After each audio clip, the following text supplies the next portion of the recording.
Welcome to Telangana వెలుగు. నేను మీరు నిన్న మొన్నటి వరకు ఇక్కడ తెలంగాణలో కావచ్చు, దేశవ్యాప్తంగా సిపిఐ సిపిఎం కాంగ్రెస్ పార్టీ చెట్టా పట్టాలు వేసుకొని తిరిగినారు. వీరికి ఏమైనా వీళ్ళు ఖండించడం, వీరికి ఏమైనా వాళ్ళు ఖండించడం లాంటివి జరిగింది. ఈవెన్ తెలంగాణ ఎన్నికల్లో కూడా ఇక్కడ ఒక ఎమ్మెల్యేని కూడా కాంగ్రెస్ పార్టీ గెలిపేయడం, తర్వాత మొన్న జరిగినటువంటి మున్సిపాల్లో మాత్రం కొంచెం గ్యాప్ వచ్చినా కూడా సిపిఐ ఇక్కడ కాంగ్రెస్ పార్టీ కూడా చట్టా పట్టాలు వేసుకొని తిరిగింది. సో రేవంత్ రెడ్డి గారు ఎప్పుడైతే కేరళలో జరుగుతున్నటువంటి ఎన్నికలకు వెళ్ళి ఒక మాట అన్నాడో అప్పటి నుంచి కామ్రేడ్స్ వర్సెస్ కాంగ్రెస్ అన్నట్టు అయిపోయింది.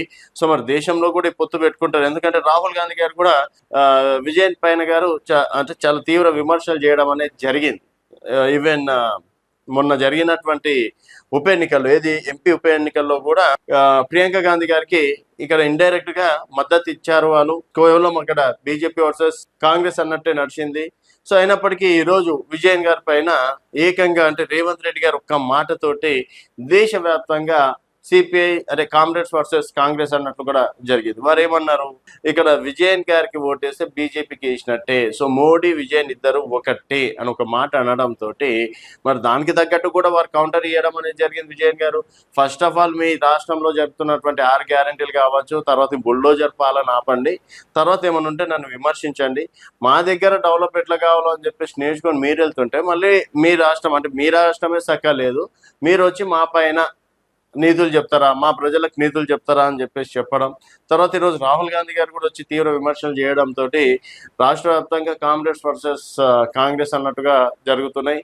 మరి ఇక్కడ ఎల్డిఎఫ్ యూడిఎఫ్ మధ్యలో మాత్రం కేరళంలో టఫ్ ఫైట్ నడుస్తుంది. ఎవరు గెలుస్తారా అని చెప్పేసి కూడా ఉత్కంఠగా ఎదురు చూస్తున్నారు. ఎందుకంటే ఎన్ని రోజులు నడుస్తున్నటువంటి ఎల్డిఎఫ్కి పాదర వేయడం మాత్రం పాలద్రోవడం మాత్రం పక్కా అని చెప్పేసి కూడా అక్కడ ఉన్నటువంటి ప్రజలు చెప్తున్నటువంటి మాత్రం.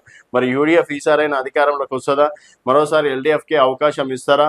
అండ్ రేవంత్ రెడ్డి గారు చేసినటువంటి వ్యాఖ్యల పైన ప్రస్తుతం ఇక్కడ కూనంనేని సాంబశివరావు గారు కూడా చాలా సందర్భాల్లో ఖండించడం అనేది జరిగింది. ఇప్పటికీ మాత్రం కాంగ్రెస్ వర్సెస్ కామ్రేడ్స్ అన్నట్టు తెలంగాణలో రాజకీయాలు కూడా మారిపోయినటువంటి పరిస్థితి. చూస్తూనే ఉండండి.